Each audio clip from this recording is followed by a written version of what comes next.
Hi, this is Linda Cohn, and you're listening to the award-winning, I think they've won a few awards, Benched NFL Podcast. Hey, what's up, everyone? Welcome to episode 191. On today's show, we're going to get into Week 15, top 10, going into Week 15. How you feel about it? Good. I feel like we're solidified. A few shakers at the bottom, but happy to get into it. That plus the news. Let's do it.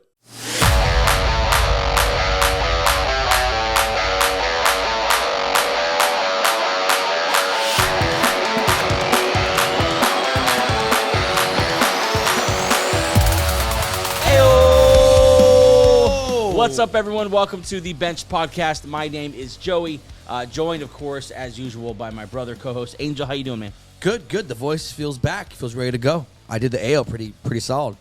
Oh, yeah, because you lost your voice this past weekend. I did. Yeah, you got like it's COVID. COVID's going back through Southern California. But this time, COVID takes your voice. Last time, it took my smell. So it's just going through like the old head. You know what I'm saying? The next, it'll take my sight. Yep. Yeah. I hope not. With COVID, I hope COVID doesn't start taking eyesight. It's a man-made disease. So episode 191 of the episode, all the way into December 11th tomorrow when you're hearing this, or today, whenever you hear this. December 11th, that is very close to Christmas. We're in the thick of it. It's happening. And it's okay to get in the holiday spirit. Like, if you haven't got someone fight you on that? No. If you're not into it by now, then you're just not gonna get into it. Oh yeah. Like, it's, you've never. Sorry, I don't want to call you up. Here we go. You've never like had to buy a Christmas tree because you kind of just rented and stuff like that. Yeah. When is too early to have a Christmas tree? Honestly, I was November. No, I used to be November 1st or December 1st. Now November 1st. That's kind of where it's. The older you get, the more like Thanksgiving's cool, but Christmas is fucking. It kind of, and if you're like this, sorry. But it kind of always blew my mind when people bought the Christmas tree like now or like in a week. Well, people do it because of the life of the tree. Okay, well, I mean, there's a lot of ways around that. Yeah. Technology has advanced. People don't know that. They just want a tree. Just you think that's the reason? People don't know that the technology has advanced? No, I feel like we gotta get fresh trees so it doesn't die by December 25th. Yeah, I don't know. They are a crazy fire hazard when they're dried It's out. literally you ever like, lit a Christmas tree on fire? It's like the fire hazard. I am not. Please don't do this, but if you ever have a chance to in a safe environment, it is a raging inferno. Do not tell people to light their raging inferno. Please do it under the supervision of a fire department or something. Yeah, if you're a firefighter, well, you know what? Don't even do it. If you're a child, number one, you probably shouldn't be listening to the show, but number two, don't do that. Yeah, anyway, don't I digress. If you're watching on YouTube, welcome to the channel. Hi. Like, subscribe. Thanks for following along with us. 191. We are only 9 episodes away. It actually lines up perfectly to where we released episode 200 on January 1st. So that's kind of nice. Wow, that's pretty cool. Kind of nice. Cool. So thank you to all of you who have joined on here in the last year or so, or if you're a day oneer, put that in the chat. We appreciate you guys as well. Subscribe, notifications, you know the whole drill. And then we are asking if you can, this holiday season. Yeah. Each one, reach one. Share the episode, or share the episode. Share the channel. There you go. Yeah. With someone who knows football. Did you say reach one? Each one, reach one. That's an old. That's pretty good. I never heard that before. That's not mine. That's an old You could have claimed it, and thing. I would have never even knew. It's an old church thing. Oh. How you evangelize. Each one or each one. Each one. Listen on Apple, Spotify, iHeartRadio, Amazon Music for the audio version of the podcast, brought to you by the Fans for Sports Network. And then subscribe on or follow on Instagram, X, and TikTok. Search at Benched Show to follow us on any of those platforms and to follow the show between the show and then lastly, benchshow.com, home of the Bench Beat, articles on fandom, fantasy, and all things NFL. Want to give a special shout out to one of our main writers, Greg Fryer, also has been on the show a couple times on his new baby girl. Yeah, new baby girl. I'll tell you what, he's an Indianapolis Colts fan, named her Indy. Indy. That's pretty dope. Another one of the benched family is now could buy a dad gang hat. Oh, yeah. Yeah. Yeah, I know you're going with that. But yes. Yeah. So for sure. Yeah. I mean, half of the room can't buy dad gang, so at least some of us are a big sponsor of the show. So that's kind of cool. Yeah. All right, let's get into the news.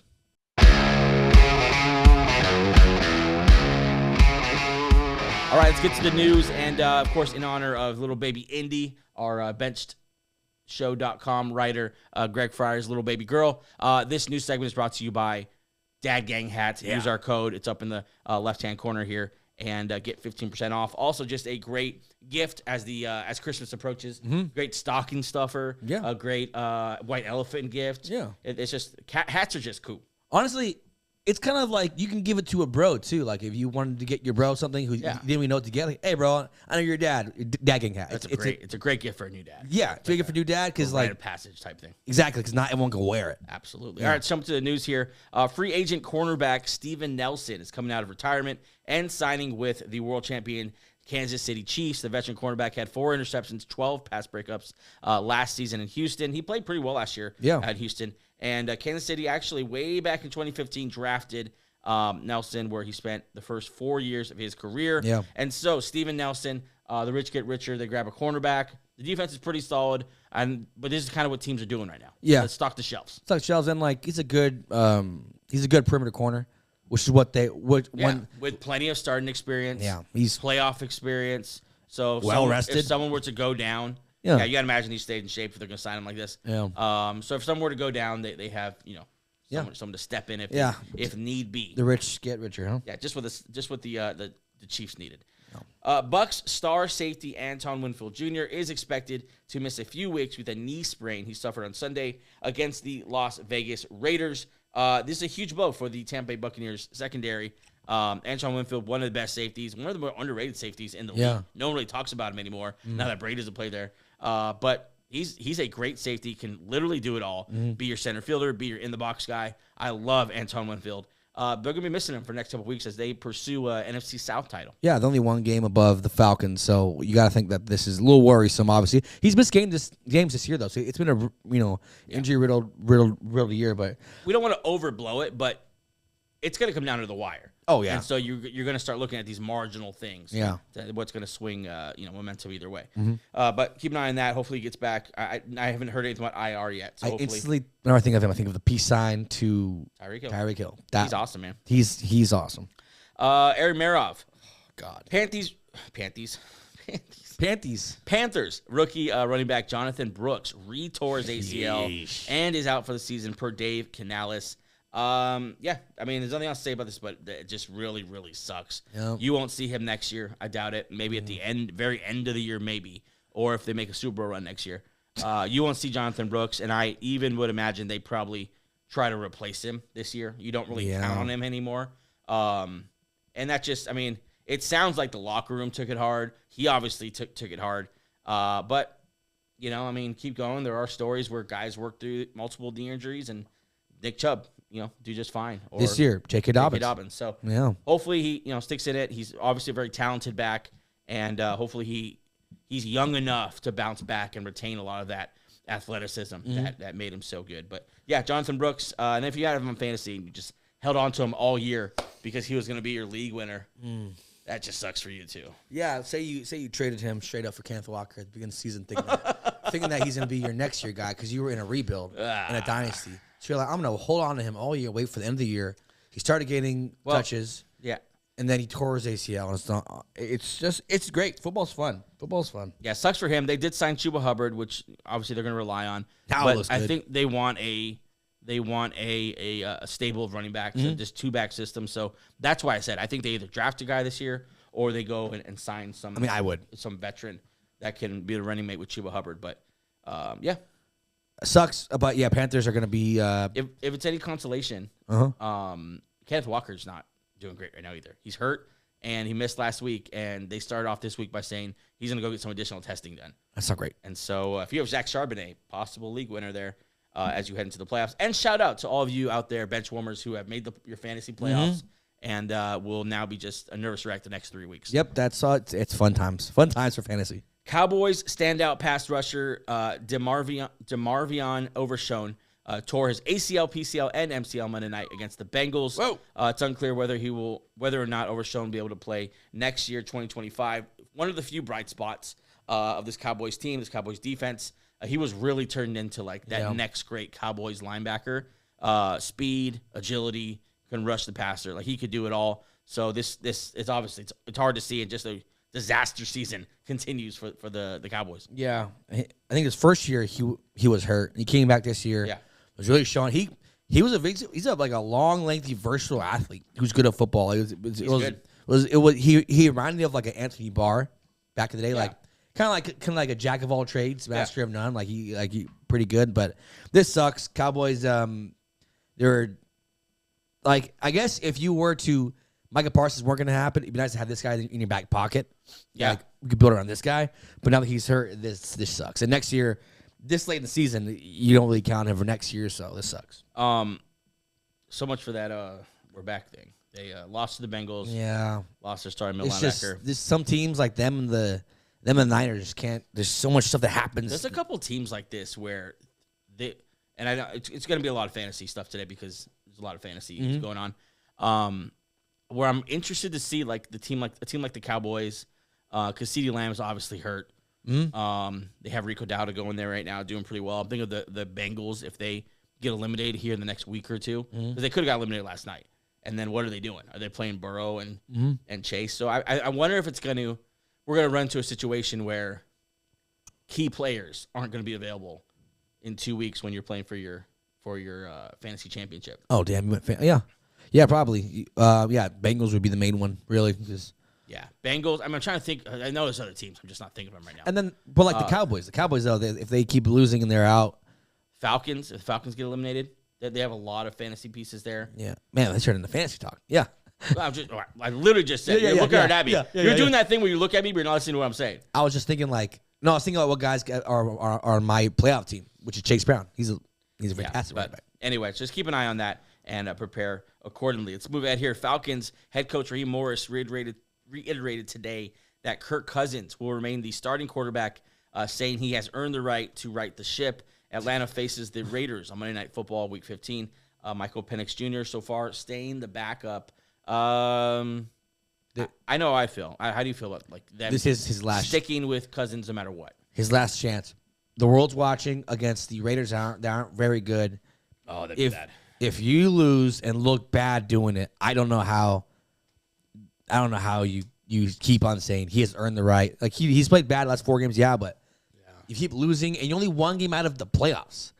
And like how you gonna keep a locker room if you keep on backing up a guy who's not very. I'm sure people love Kirk in the locker room, but they also love winning. If I'm Kirk Cousins, I am audibling to a run almost every play. I mean, you're playing the Raiders. You could beat them with just Bijan probably. I don't like it. I'm running. Yeah.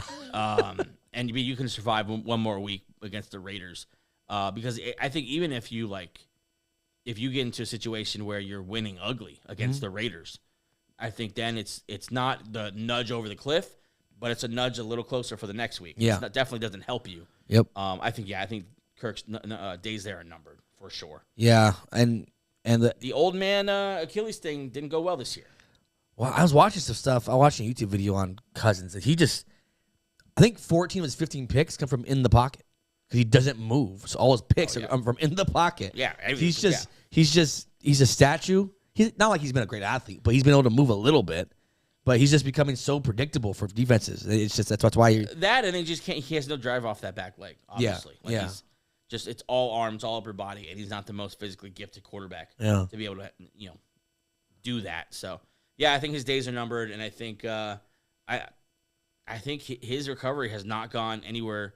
Like, not that Aaron Rodgers has lit the world on fire, but I think right now you'd probably go Aaron Rodgers over Kirk Cousins. And you know what's funny? This offseason, we would bring this up every now and then. I know Gabe for sure would like kind of slow us down. Like, let's not just assume that Kirk Cousins is gonna be fine. Yeah, like he's just gonna bounce back from an Achilles injury at 40, however old is he, 39, 38, whatever he is. Like that, yeah, old.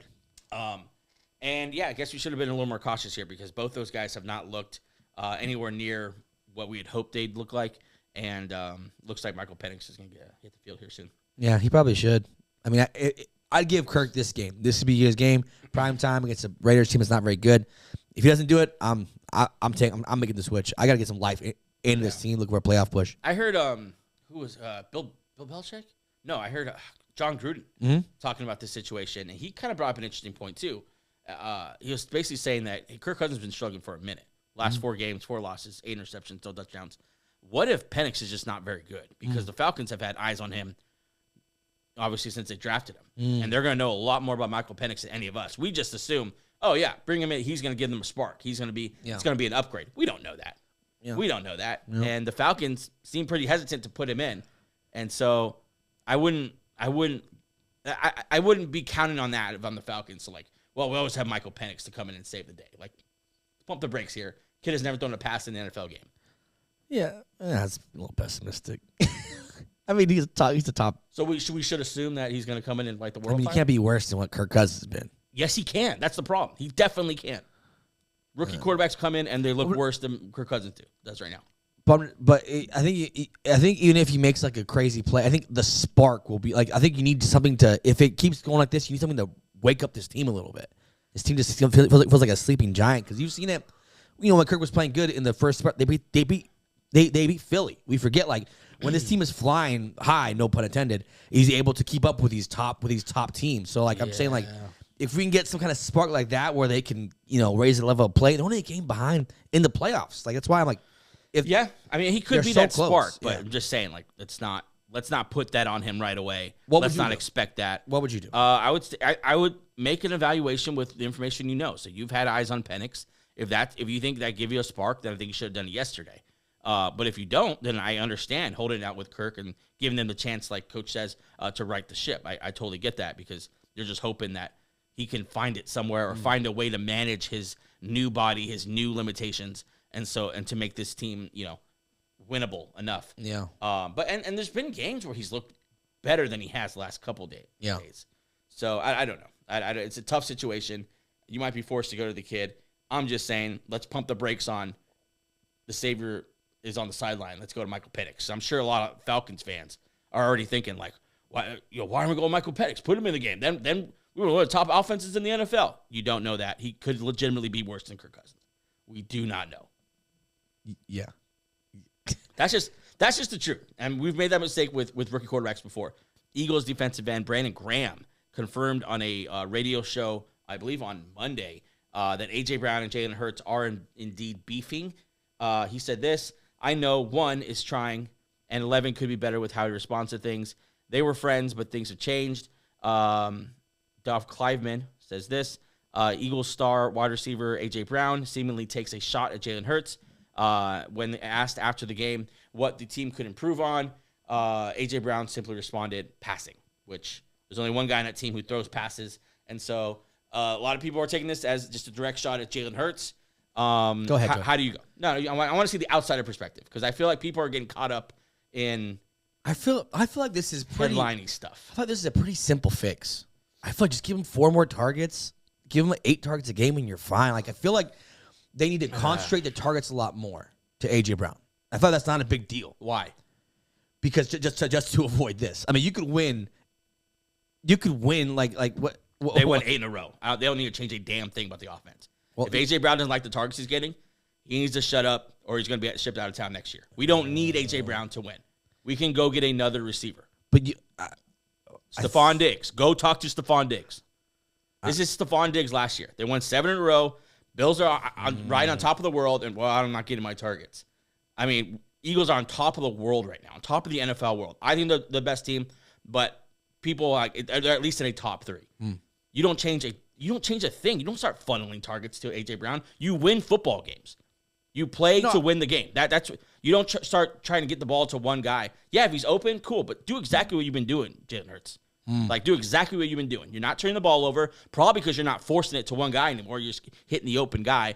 I think this is all on A.J. Brown, but I do think it's overblown. I think this is something that the biggest problem here is that this should have been kept in the locker room because it's probably not that big of a deal or as much of a deal that everyone else is making it. Like, oh, they're not friends. There's so much video of them before the game this year praying together, hugging up on each other after the game, the interviews, buddy. This is overblown. This is, I think, more brothers fighting than like actual tension in the locker room.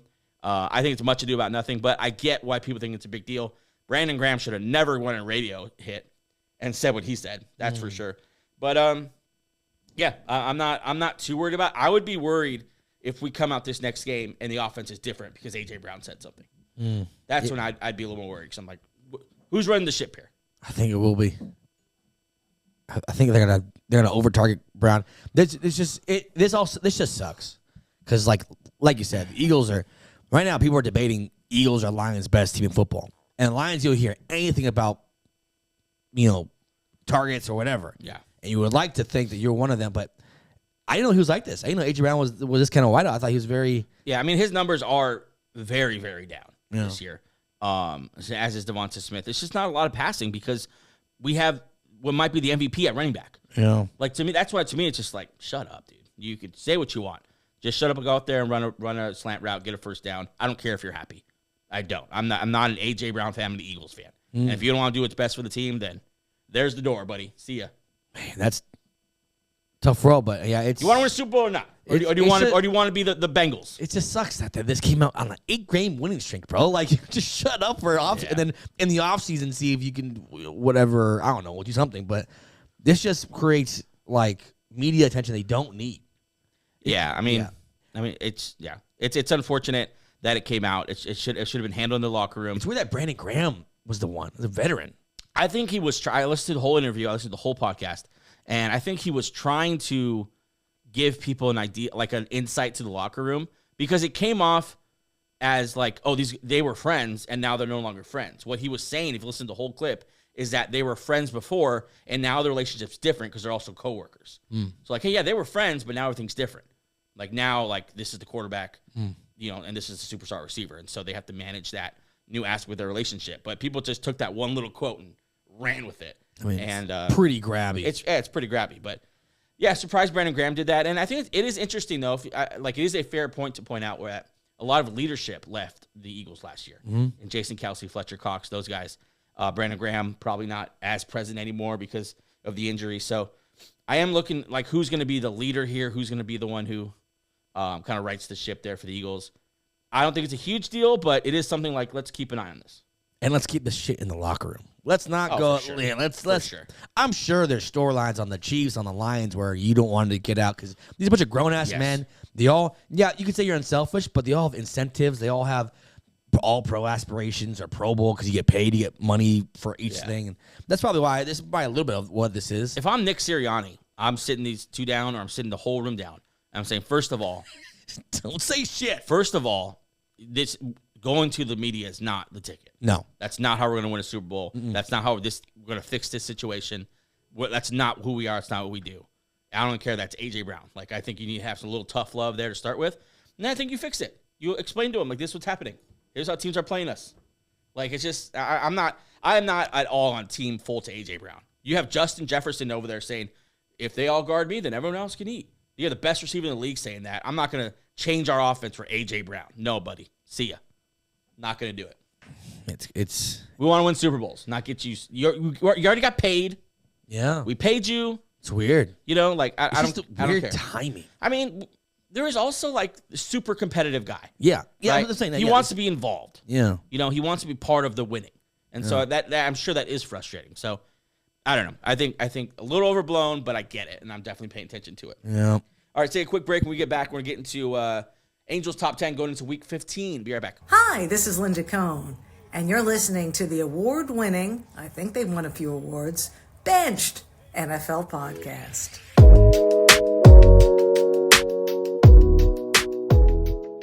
Okay, we're back with Angels Heavenly Top 10 going into week number 15. Let's jump into it here. At number 10 and back into your top 10, the Houston Texans at 8-5. Leading the AFC South, I believe, by 2 games over the Colts. And go ahead. Well, okay, they jumped the Chargers. It was between the Chargers and the Commanders. Okay? All 8-5. Yeah. Question. The Seahawks, also 8-5. Yeah. They're not a part of that conversation? Maybe a little. These are honestly. That's the only reason I'm not killing you, because they're all the same record. Yeah. These number 10, these 4 teams are so interchangeable. I just chose a team that was the healthiest and had the most talent. Texans. I mean, if you look at 8 through 13, there's 6 teams with 8-5. Yeah, it's a lot. There's a lot of parity. The Chargers fall because we see them without Ladd. He's hurt. Herbert's hurt. Okay, they look different without Dobbins. It's just a lot of injuries piling up. You kind of seeing them kind of deflate a little bit almost. So that kind of bubble kind of popped. Commanders, they just kind of hit. They hit a wall. I'm not sure the bye week will help them or hurt them. I think they are what they are. Seattle, I just don't trust them. I think it's literally just because I trust this. This is the healthiest team with the most talent at number 10. And I think this week they play Miami. I think they beat them, get to 10-5, or 9-5. This is just where I'm at. There's not a lot of confidence in here, but yeah, I can see them being 9-5 next week. I get and I even agree with you, I think, with the Chargers. And I hate that because I love the Chargers, but they're hurt. No way to go around it. And that's a problem when you have little to no weapons. Is that when your weapons are hurt, there's no one behind them to right the ship. Yeah. And obviously we're seeing Gus Edwards is not up to the task. And Kamon and Vidal, they just don't want to give him the ball. Yeah, you know. And so their offense is sputtering, even though they almost beat the Chiefs last week. Chiefs, but everyone almost beat the Chiefs. Everyone else, Panthers almost beat the Chiefs. My biggest problem here is that I have the Bucks and the Seahawks over the Texans. I don't trust the Texans. Like I think, I just don't. I don't trust the Texans. I don't trust their style of football. I think it's way too up and down. It's way too you better hit home runs. Yeah, you know what I'm saying? Like that offense in baseball where they can kill you, but they could also strike out 11 times. Basically, they need a Nika Collins deep shot to get that offense. That's what I'm saying. Yeah. You know, Tank Dell regression hurts. I think Joe Mixon has been awesome, but how many other real pieces do they have in that offense for CJ Stroud to work with? Not much, and the offensive line, obviously, we talked about that a lot. They have this is more of a just, I explain mine, but they have a tough end of the season schedule. This week, Miami, I think I would pick Texans. Yeah. Then they have Chiefs, Ravens, and Titans. Jeez. That's a tough schedule. Titans are a bad team, but they're a good and it's a divisional. Titans are a bad record team, but they're like the Browns, they're like a tough win. Like if the Steelers were to go play the Browns in a big game. Yeah, it'd be they just had it. But I'm saying that's and they split the season series. Yeah, this is 10 is more of just this is who it is now. Not a lot of confidence here. This is just kind of a healthiest. They might have got the edge too because I love Stroud. Yeah, that's fair. Broncos stay at number 9 off a bye week. Yeah, I don't want to move them up or down bye week. So that is true of the Broncos, Ravens, and Packers. Packers played Thursday. Yes.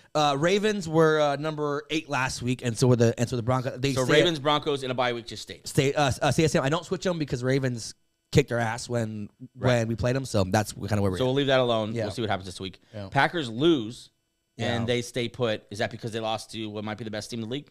Yeah, they put up a good fight. They're a good team. Not a great team, but they're a good team, and they belong in the top 10. I think they're going to live at number 7. Yeah. I think that's kind of where they're at this year. I'm not sure what makes them great anymore. Well, you know what they need? Honestly, they need receivers.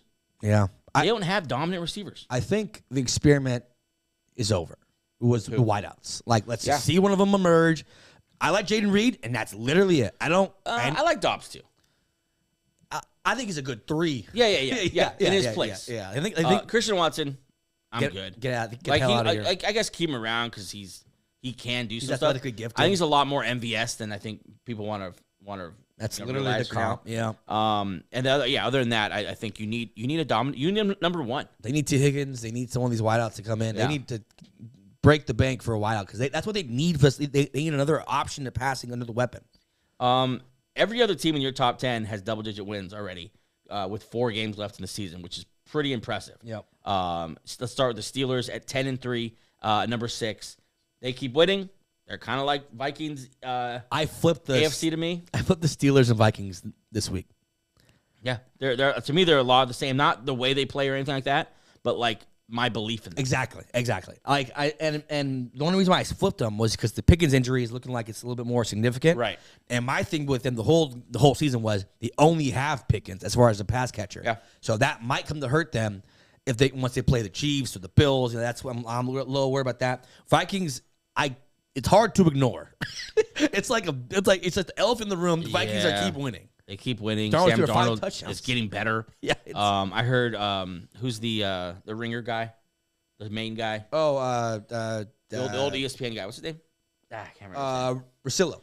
No, the main guy. Oh, Bill. Yeah. Bill. God. People are yelling at the. I know. The Celtics fan. Yeah, Bill Simmons. Bill Simmons. God, thank you. We got it. Bill Simmons. I heard him talking about how the Vikings need to start thinking about this might be your long-term guy. What would you do? You're GM of the Vikings. Say you win one playoff game with Sam, and then you lose the next one. I think you sign him for at least 3 years right now. He just right now. I mean, look at his stats real quick. He's one of the best quarterbacks in the league. Yeah, and what I liked about him this year was that in previous years when he had a down week, it just kind of flowed into the end to the rest of the whole season. He had a bad 2 weeks, and then it kind of happened to happen the rest of the season. This year, you've seen him bad game, bounce back game, and maintain the bounce back game into last week, which is a 5 touchdown game. 3,300 yards basically. That's 6th in the NFL, and then tied for 3rd in touchdowns. That's 28 touchdowns.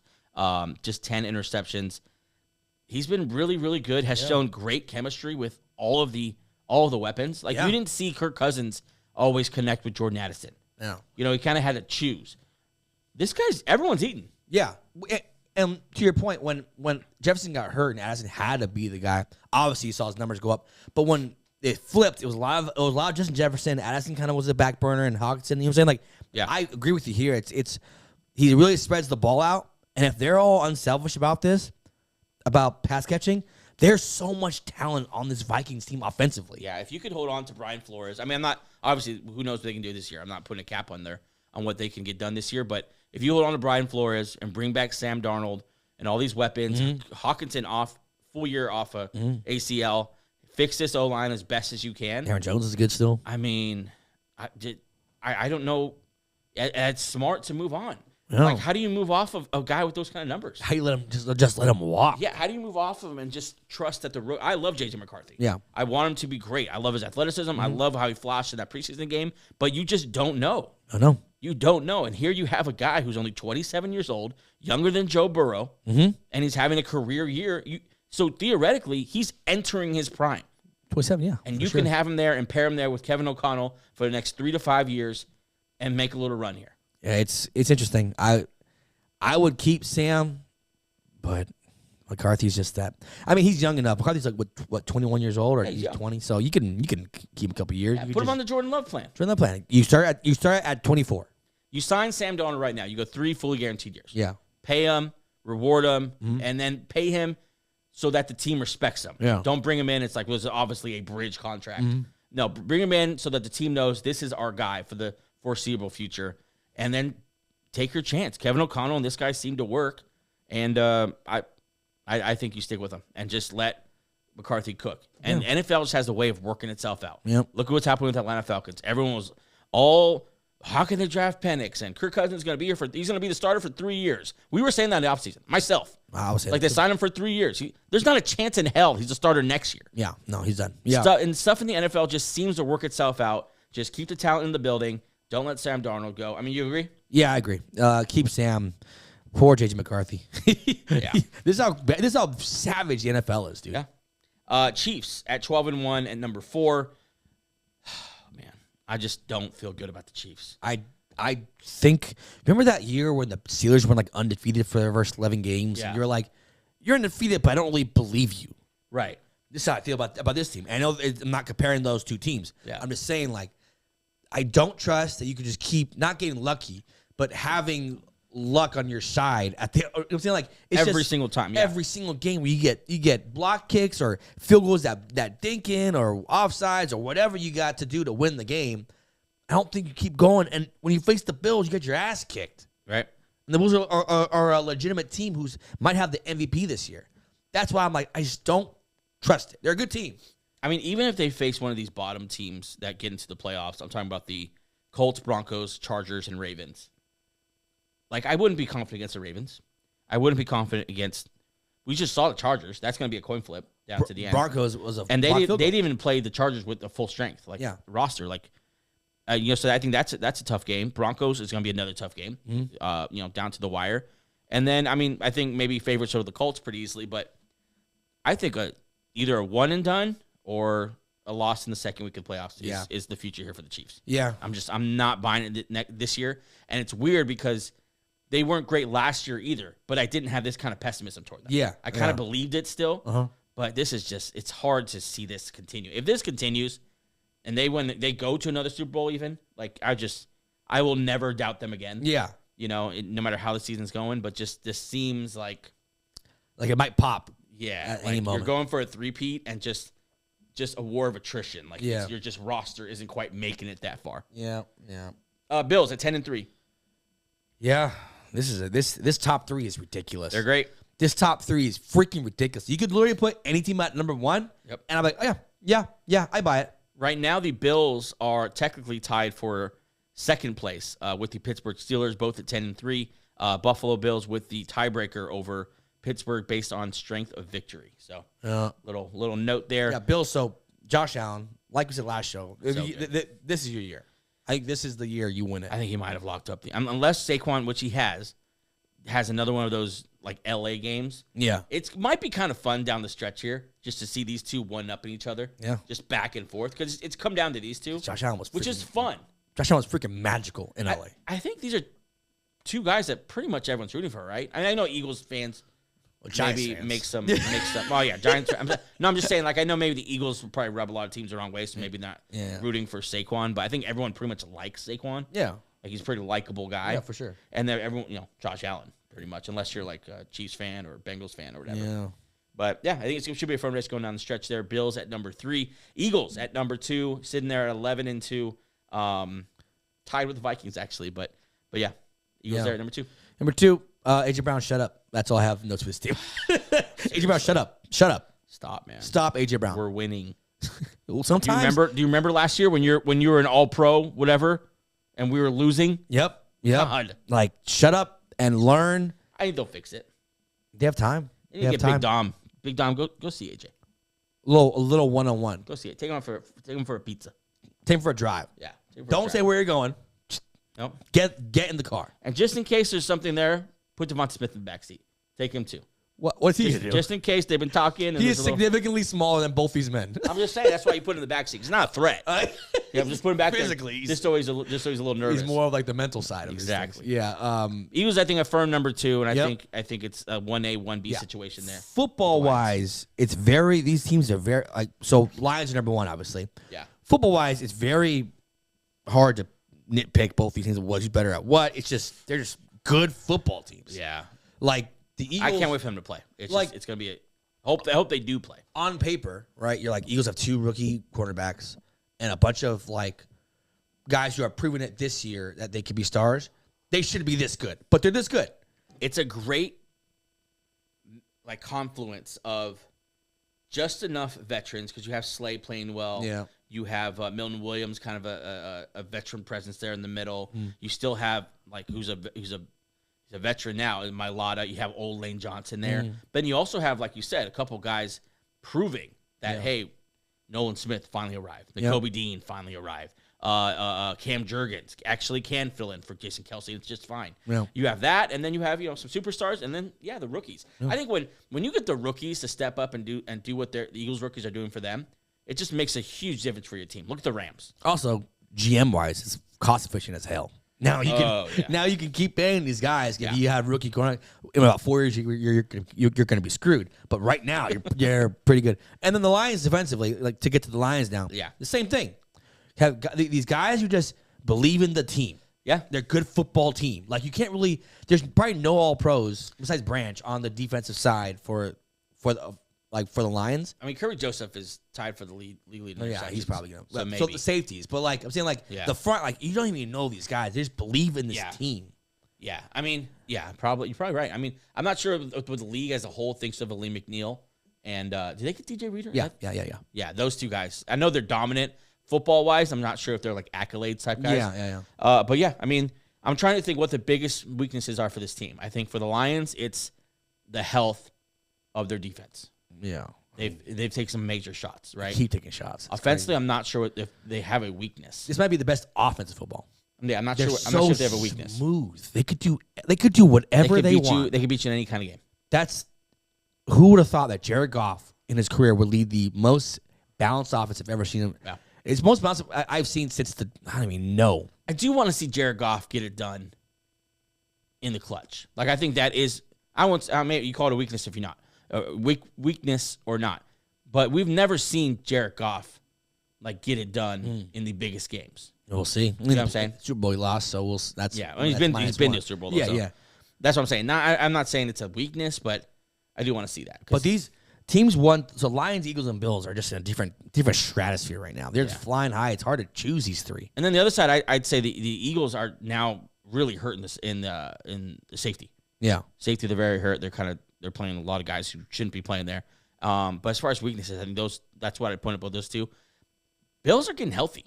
Matt Milano's back, which I think is a big deal for them. Yep. They have the pass rush. I'm not sure what they don't have as dominant O-line, I guess, as the Lions and Eagles. But they have maybe the single best player on all the teams, and Josh Allen. And they have a philosophy that's not as potent as the Lions, but it freaking works for this team. It's just unselfish ball. Yep.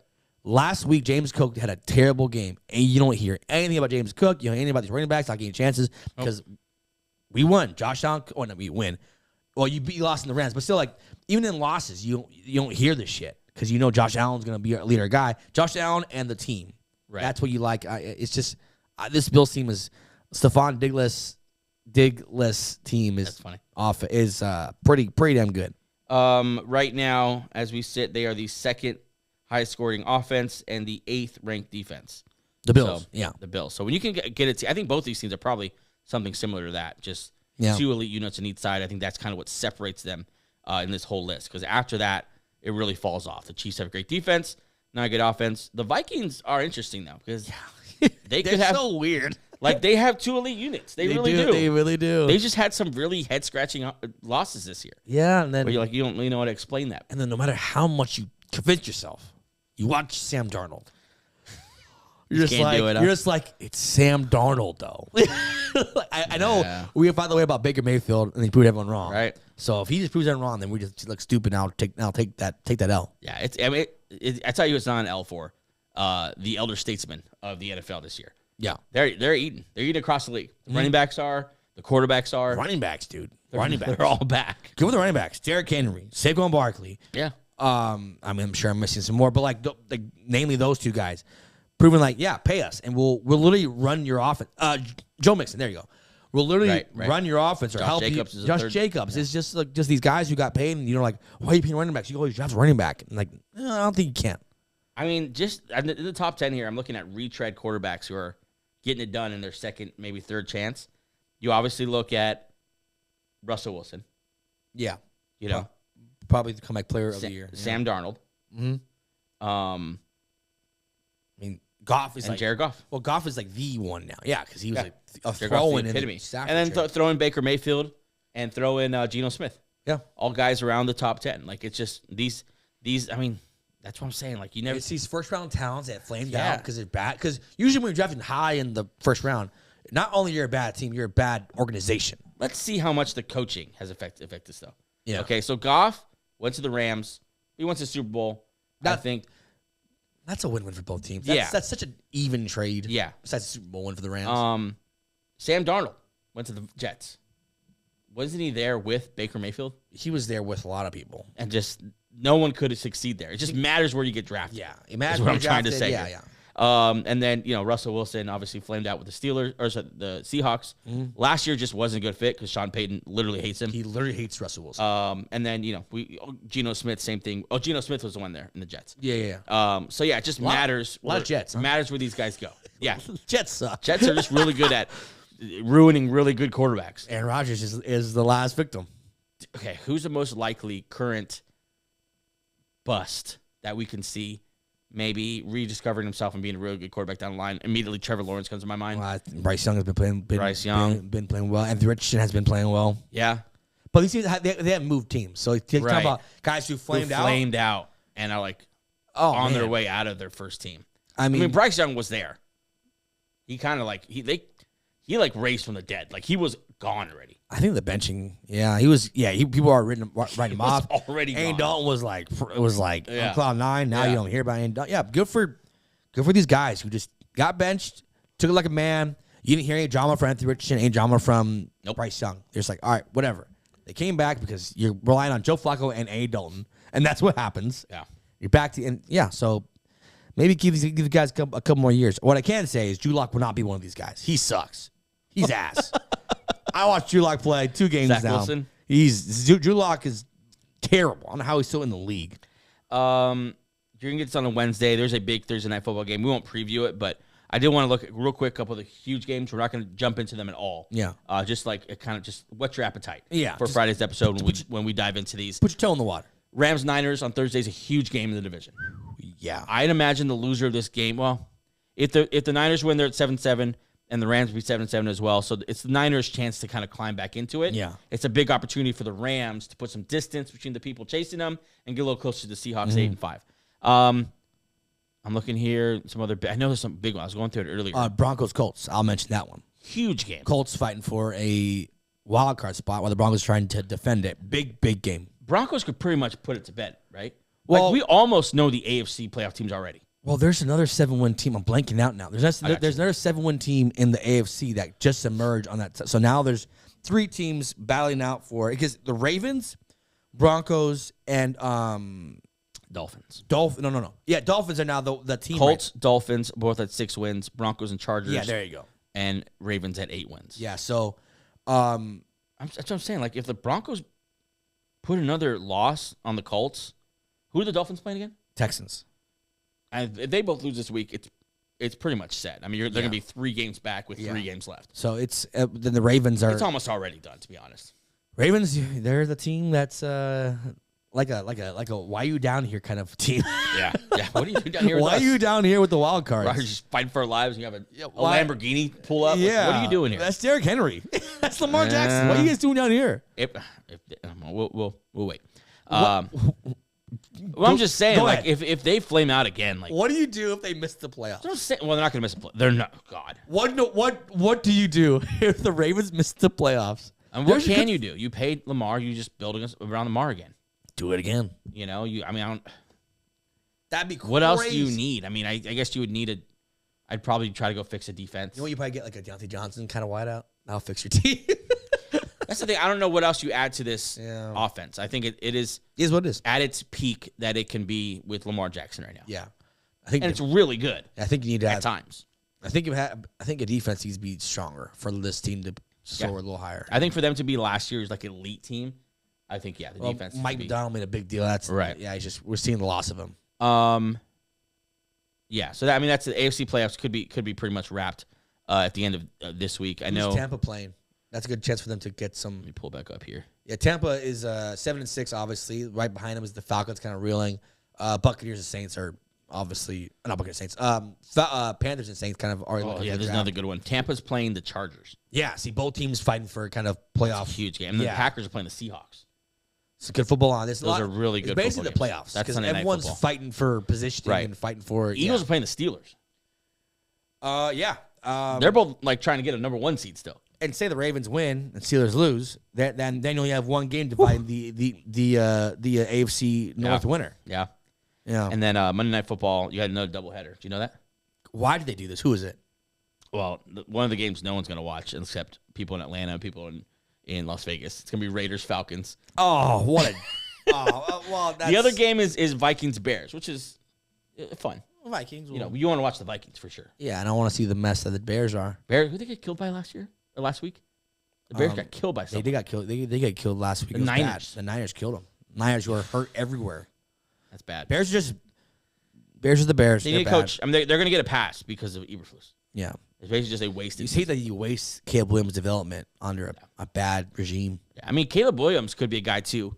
Like, talk about sophomore. Does Ryan Pace keep his job? Sophomore boom. Yeah, I think so. I think he's done a pretty good job. Yeah. I don't know I think whoever made the decision to keep Eberflus is probably getting a little heat. If that's Ryan Pace, then yeah, maybe. Yeah. But that, I mean, do you buy we're a coach away? To like a playoff? Yeah. Right? Yeah. I'm kind of there. Yeah, I'm there. I think the defense is good. Offense, you have the weapons. Give the Bears roster to Kevin O'Connell. It's an 11-1 team. You know what I'm saying? Like, team. they're a good coach away. Yeah. They could have had Harbaugh. God, that drives me nuts. Everyone could have Harbaugh. That drives me. But, like, Harbaugh was the number 1 overall pick for the Bears. Like, it would have been a perfect marriage. Yep, but they chose Eberflus, who will be a great defensive coordinator for the Panthers next year. Or for the whoever. Yeah, he's going to be a great DC. He's a good DC. All right. That's all I got. You got anything? No. Enjoy football for teams who aren't making the playoffs. Last couple of weeks or years, and like Panthers fans, Saints fans who aren't going to watch. Enjoy your team because you're going to miss it immediately once you're in the playoffs and your team isn't on TV. Yep. It feels like playoffs start this week, and if that's the case, they start tomorrow night on Thursday Night Football. So make sure you catch that one. We will have another episode for you on Friday, recapping that game, looking ahead to Week 15, actually making our picks, probably a full studio. So make sure you catch us on Friday. Other than that, we'll see you then. Peace. Bye.